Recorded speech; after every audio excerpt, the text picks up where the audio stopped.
Hi this ఈ Dinesh Gangasani welcome to my channel think about this. ప్రస్తుతం తెలంగాణ రాష్ట్రంలో కాంగ్రెస్ పార్టీలోని నాయకుల పరిస్థితి ఎలా ఉందంటే, ఇటు వీళ్ళకి సబ్జెక్టు నాలెడ్జు నిల్లండి, విజన్ అనేది అస్సలు కూడా లేదు. ఈ రెండు లేవు. ఇక ప్రతిపక్షాల వాళ్ళు ప్రశ్నిస్తే చాలు, ఎట్లాగూ సబ్జెక్ట్ నాలెడ్జ్ విజన్ రెండు లేవు కదా, ఇక ప్రశ్నిస్తే చాలండి.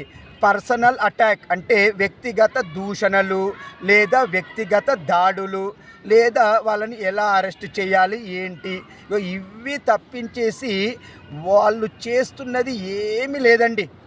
ఇప్పటికైనా నేను కాంగ్రెస్ నాయకులకి ఒక విజ్ఞప్తి చేస్తున్నాను, మీరు సబ్జెక్టు నాలెడ్జ్ని గెయిన్ చేసుకోండి, విజన్ అనేది ఇంప్రూవ్ చేసుకుంటే తెలంగాణకి మీరు మంచి భవిష్యత్తుని ఇచ్చిన వాళ్ళు అవుతారు, లేదంటే తెలంగాణని సర్వనాశనం చేసిన వాళ్ళు అవుతారు.